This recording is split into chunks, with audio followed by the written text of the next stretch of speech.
Okey, jadi untuk video kali ini kita punya standard pembelajaran ialah untuk membanding dan mentafsir seratkan dua atau lebih set data terkumpul berdasarkan histogram dan poligon kekerapan dan seterusnya membuat kesilapan. Okey, sebelum tu kita lihat dulu apakah bentuk taburan data yang kita ada. Okey, sebab apabila kita nak menghuraikan sesuatu data terkumpul tu penting untuk kita kenal bentuk taburan. Jadi bentuk taburan ni kita dapat kenal pasti melalui histogram atau poligon kekerapan. Okey. Jadi lihat kat sini kita ada dua jenis histogram, iaitu histogram simetri dan histogram pencung. Okey, dalam histogram simetri kita ada bentuk loceng dan seragam. Okey, bentuk loceng, cara nak kenal dia ialah macam bentuk loceng lah. Dia rendah, tinggi, rendah, macam loceng. Manakala seragam ni dia tinggi, tak rendah, dia seragam. Okey. Manakala yang kedua ialah histogram pencong. Pencong ni kita lihat dia rendah, kemudian dia naik sat, lepas tu dia turun ke kanan. So maksudnya dia pencong ke kanan. Okey. Kalau jenis yang dia rendah, naik, memuncak, lepas tu dia turun sikit. Itu namanya pencong ke kiri. Sebab ni dia rendah ni dia main turun ke kiri. Yang ni tadi dia main rendah turun ke kanan. So nama dia pencong ke kanan. Okey. Kita ada juga bentuk-bentuk taburan data yang lain. Okey, tengok buletin ilmiah ni. Yang pertama bentuk U. Bentuk U tu maksudnya data tu macam huruf U lah. Okey. Bentuk J sebab data kita macam huruf J ni. Macam huruf J tu. Okey. And then yang ketiga lah bentuk J songsang. Macam bentuk J tapi J yang terbalik. Dan yang last sekali lah B mode. B mode ni ialah cara nak kenal dia ialah data dia rendah, tinggi, rendah, tinggi, rendah. Tu B mode. Okey. Apa beza pencung dengan J? Ada setengah pelajar dia confuse bentuk pencung dengan bentuk J. Okey, cara nak kenal dia ialah bentuk pencung ni dia rendah. Dia rendah dan dia naik dan dia baru turun. Kalau J ni dia tak ada rendah, dia start dia memang dia dia start dia dah tinggi dah. Untuk J songsang ni dah tinggi. Start dia tinggi, dia baru turun. Ataupun dia rendah, dia naik untuk bentuk J. Beza lah. Pencung ni dia ada juga naik untuk pencung ke kanan, dia rendah, tinggi dan dia merendah. Pencung ke kiri pula dia rendah, naik, dia pergi balik rendah. Tapi J tak. Kalau bentuk J dia dari rendah ke tinggi, dia tak turun balik lah. Kalau bentuk J songsang dari tinggi terus rendah tak naik juga. Okey. So kita continue kepada contoh 5. Okey. Kita ada dua histogram, iaitu 100 meter gaya kuat lentang dan 100 meter gaya bebas. Jadi apa yang kita lihat, data ni diambil oleh 25 orang perenang dalam dua acara berbeza.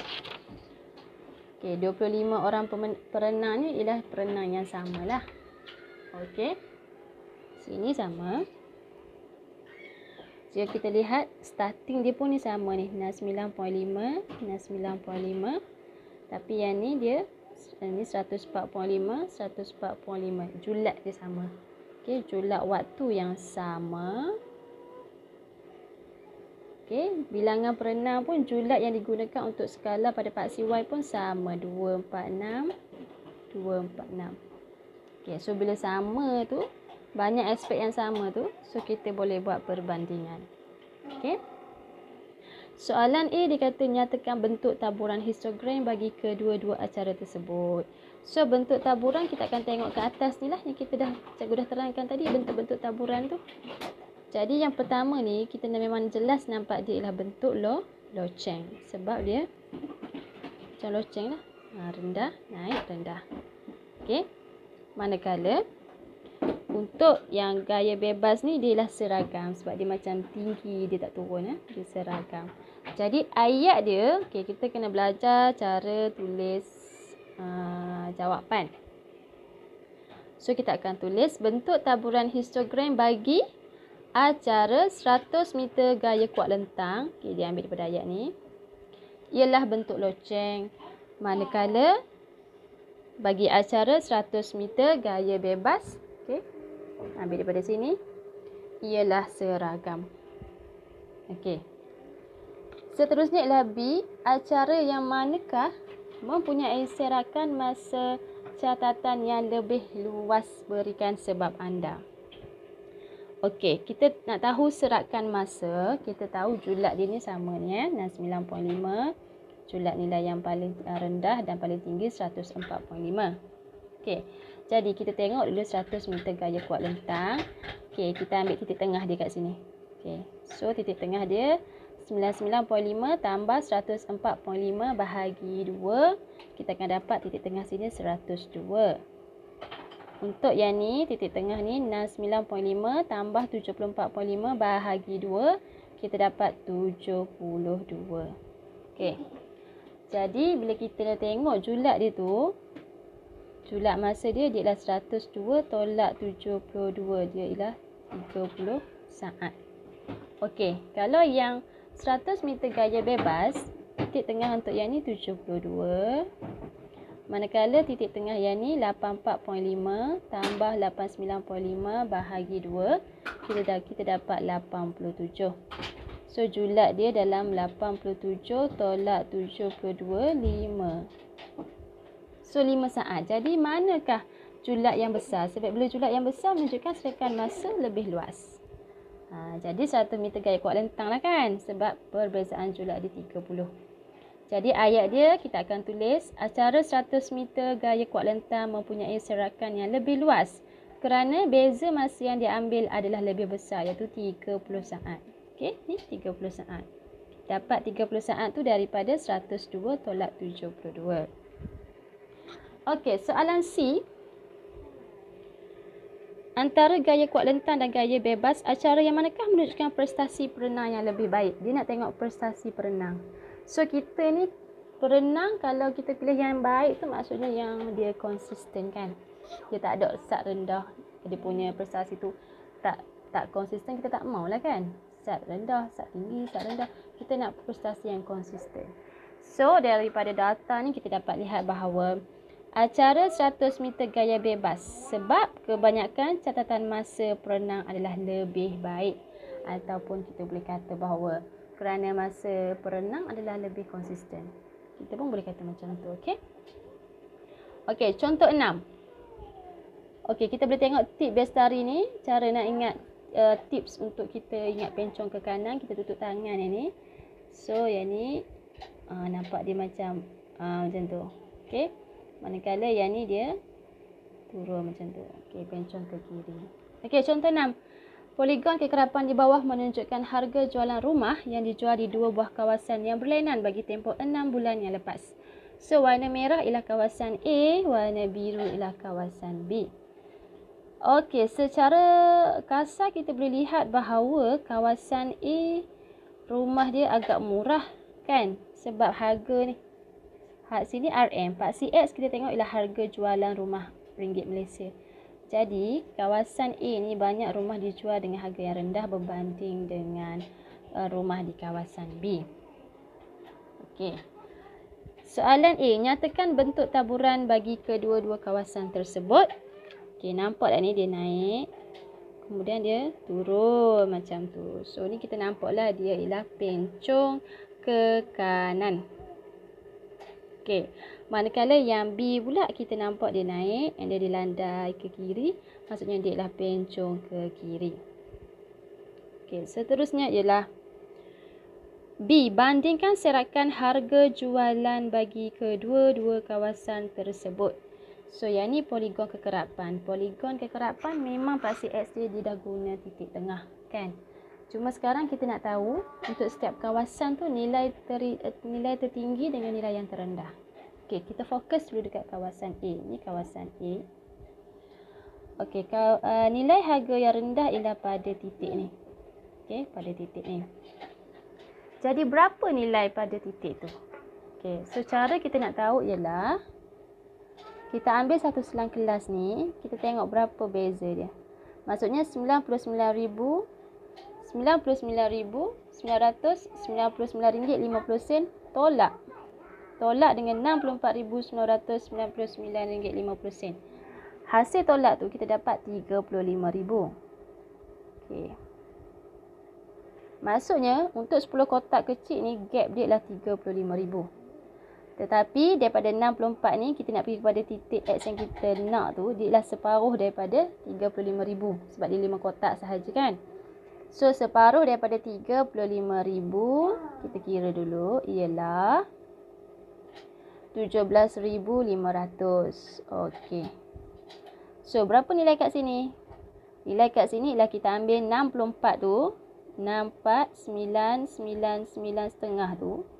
Tolak lah sebab kita nak tahu nilai kat depan. Nilai kat depan mesti lagi kecil. So kita tolak dengan 17,500. Okey, kita akan dapat RM47,499.5.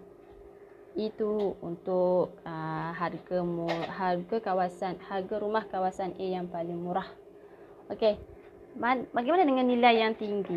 Ni tinggi ni kat sini di sini. Okey. So kita tengok sini 309 ni, RM309,999.50 ni. Nak pergi kepada tanda yang kita nak tu, kita akan tambah lah kan? Tambah dengan berapa? Tambah dengan 17,500. Okey, sebab dia 5 kotak saja. 5 kotak nilai dia 17,500. Jadi bila tambah kita dapat nilai dia ialah 327,499.50 sen. So kita dah ada nilai rumah di kawasan A, nilai harga yang tinggi dengan yang rendah. So nak tahu, kita akan tolak lah, nak tahu julat dia. So untuk rumah A, ambil yang tinggi tadi 327,499.5, tolak dengan yang rendah tadi 47,499.5. Okey, yang ni kita akan dapat 280,000. Itu untuk kawasan A. Now untuk B. Okey, untuk B nilai terendah dia mesti kat sini. Iaitu, okey, kita boleh buat dua cara. Sama ada 134,995 tolak 17,500. Ataupun 999.5 ni tambah 17,500. Mana-mana boleh. So cikgu pilih yang tolak. Maksudnya cikgu akan ambil nilai 134,999.5 tolak dengan 17,500. Yang ni cikgu akan dapat 117,499.5 ringgit. Okey, maksudnya nilai rumah pada kawasan B yang paling murah ialah 117,499.5 ringgit. Yang tinggi pula ialah nilai rumah tinggi ialah di kawasan ini. So kita ambil 379,999.5 tambahlah sebab kita tahu nilai ke kanan kan. Tambah 17,500. So nilai dia ialah 397,499.5. So bila nak tahu julat kita kira lah. Okey, untuk B kita ambil yang tinggi tu 397 tadi. 397,999.5 tolak dengan yang rendah dia 117,499.5. Maka julat yang didapat ialah 280,500. Jadi nampaknya lebih kurang sama. Tak sama tapi hampir sama. Jadi bila kita bandingkan, kita akan jawablah. Dengan jalan kira kita tu, kita akan buat conclusion bahawa serahkan harga jualan rumah di kawasan A dan di kawasan B adalah hampir sama walaupun mempunyai bentuk taburan yang berbeza. Sebab A tu pencong ke kanan, B pencong ke kiri. Walaupun bentuk taburan berbeza tapi serahkan mereka hampir sama. Okey. Soalan C. Pada pendapat anda, kawasan yang manakah mungkin mewakili kawasan bandar dan luar bandar? Okey, so ni logic thinking sahaja. Biasanya kawasan luar bandar rumah lebih murah. berbanding kawasan bandar. So, kita akan kata kawasan A mewakili kawasan luar bandar kerana kebanyakan harga rumahnya adalah rendah. Manakala kawasan B mewakili kawasan bandar kerana kebanyakan harga rumahnya adalah tinggi. Okey, itu sahaja.